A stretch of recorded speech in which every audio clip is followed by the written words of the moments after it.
Hello everyone, আমি ঝিলিক।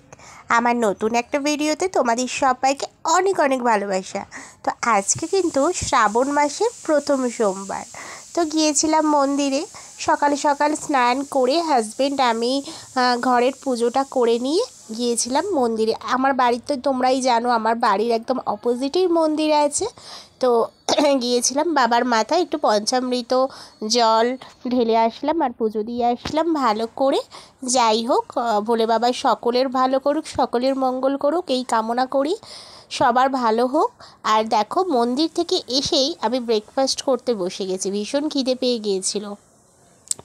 যাই হোক, আজকে ছেলেকে আর স্কুলে পাঠাইনি, কারণ ওকেও আমি নিয়ে গিয়েছিলাম মন্দিরে জল ঢালতে।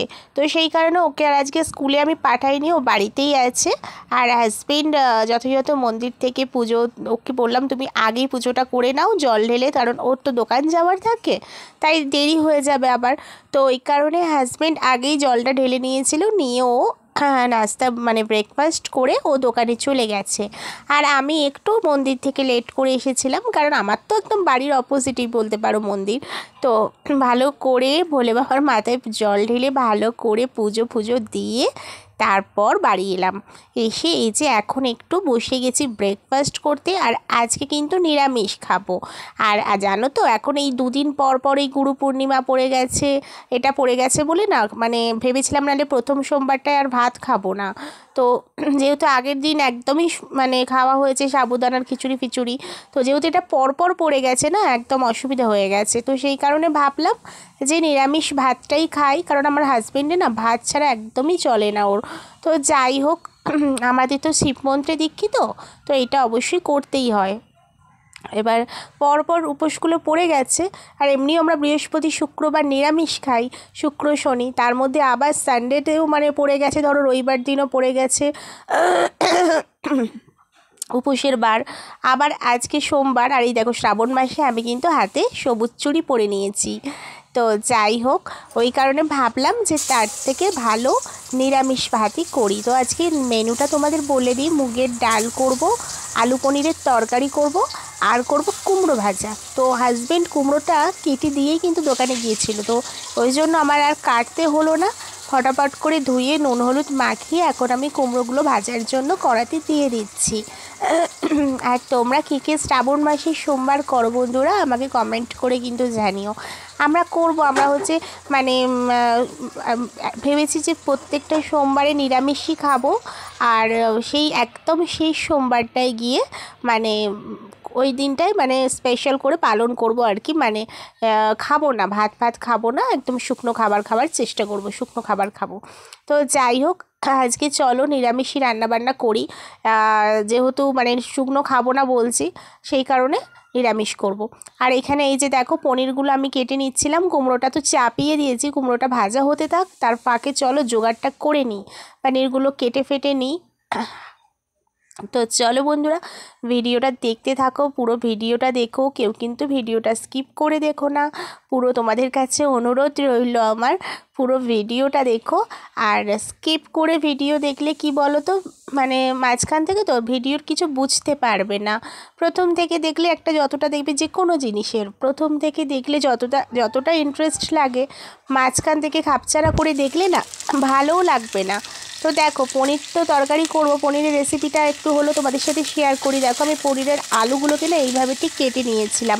আর আজকে কিন্তু আমি পনিরটা তো ভেজে নিচ্ছি, দেখো আলুগুলো ফ্রাই করে নিচ্ছি।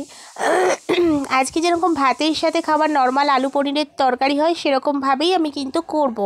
আমি কিন্তু আজকে ওই কাজু পনির বা দুধ পনির এইসব করব না, ওইগুলো অ্যাকচুয়ালি পোলাও, ফ্রাইড রাইস, লুচির সাথেই ভালো যায়। তো আজকে আমি একটু ঝাল ঝাল করেই পনিরের তরকারিটা করব। তো চলো, এবার আমি দেখো আলুগুলো ভেজে নিয়েছিলাম, তারপর ভাবছিলাম পনিরগুলো ভাজবো কি ভাজবো না, কারণ আমি কখনো কখনো পনির ভেজে করি, আবার কখনো কখনো পনির ভাজি না। তো ভাবলাম চলো আলু পনিরের যখন ঝাল ঝাল করে এখন সবজি বানাচ্ছি, তাহলে তার থেকে পনিরটাও আলুর মতো করে ভালো করে ভেজে নিই। আর এখানে দেখো আমার কাণ্ড, আমার রান্না করতে করতে গরম লেগে গেছে, তো সেই কারণে ব্যাটারি ফ্যান দিয়ে দেখো একটু হাওয়া খাচ্ছিলাম। আর এই সত্যি এই হ্যান্ড ব্যাটারি ফ্যানগুলো এত সুবিধাজনক। আমার দেখো এখানে তো তো অতটাও গরম নেই। তো কিন্তু এইটা অ্যাকচুয়ালি ইন্ডিয়ার পক্ষে খুব ভালো কাজে দেবে, মানে যে পরিমাণে যে হারে গরম বাড়ছে কলকাতায়, তো এইটা অবশ্যই কাজে দেবে। মানুষ রান্না বান্না করার সময় গরম হলে ছোট্ট করে হাতে একটু নিয়ে নিলে না, মানে একটু হাওয়া খেলে, আর এই হাওয়াগুলো এত ঠান্ডা হয়, কুলিং কুলিং, খুব ভালো লাগে। একদম মুখের সামনে দিয়ে রাখলে তোমাদের গরমে ট্যানও পড়বে না, আবার মানে এই যে রান্নার যে একটা মানে একটা যে গরমের যে একটা মুখে যে একটা ভাবটা আসে, স্কিনটাও কিন্তু খারাপ হবে না। তো একটু করে হাওয়া খেয়ে নিলে মজাও লাগবে কিন্তু রান্না করতে। তো তোমরাও একটা করে কিনে নাও ঝটপট এরকম একটা ফ্যান। তো যাই হোক, দেখো এখানে আমি এই যে পনির করব, তার জন্য নিরামিষ পনির একটু আদা গ্রেট করে দিয়েছি তেলেতে, গোটা জিরে শুকনো লঙ্কা সব ফোড়ন দিয়ে, দেখো টমেটো দিয়ে, এরপর দেখো মশলাগুলো সব দিয়ে দিয়েছিলাম, জিরে, ধনে, লঙ্কা গুঁড়ো, হলুদ গুঁড়ো, আর পনির মশলা তো অবশ্যই দিয়েছি, বেশি করে দিয়েছি যাতে আরও বেশি টেস্টি লাগে খেতে। তারপর আলুগুলোকে ভালো করে কষিয়ে নিয়ে, দেখো মশলার সাথে অনেকক্ষণ থেকে কিন্তু আমি কষিয়েছি বন্ধুরা, ভালো করে কষিয়ে নিয়ে দেখো এখন জল দিয়ে দিয়েছি। এরপর দেখো এটা ফুটে আসার পরে আমি কিন্তু ভেজে রাখা পনিরগুলো এখানে অ্যাড করে দিয়েছি। আর আমি কিন্তু অনেকটা পরিমাণ কিন্তু পনির মশলাটা বেশি করে দিয়েছি যাতে ফ্লেভারটা ভালো আসে। তো যাই হোক, এখন মোটামুটি পনিরের তরকারি হয়েই এসেছে। এবার নামাবার সময় লাস্টে কিন্তু আমি আবার একবার পনির মশলা দিয়ে কিন্তু তরকারিটা নামিয়ে নিয়েছিলাম। আর দেখো এখানে তো মুগের ডালটাও হয়ে গেছে, এটা তো আগেই হয়ে গিয়েছিল। আর এখানে দেখো রয়েছে এই যে কুমড়ো ভাজাটা হয়ে গেছে। কুমড়ো ভাজা কিন্তু আমাদের সবার খুব ফেভারিট। আর এই দেখো ফাইনালি আলু পনিরের তরকারিটা। তো তোমরা এইভাবে বানিয়ে দেখো, খেয়ে নিরামিষের দিনে দারুণ খেতে হয়েছিল, খুব টেস্টি হয়েছিল।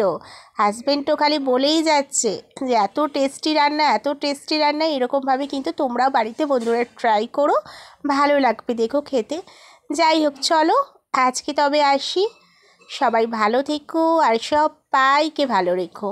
চলো দেখা হবে নতুন একটা ভিডিওর সাথে। লাঞ্চ টাইম হয়ে গেছে, এবার লাঞ্চ করব। ততক্ষণের জন্য তোমরা ভালো থেকো, সুস্থ থেকো, সাবধানে থেকো আর সবাইকে ভালো রেখো। আর দেখতে থাকো হ্যাপি ব্লগস। তো টাটা।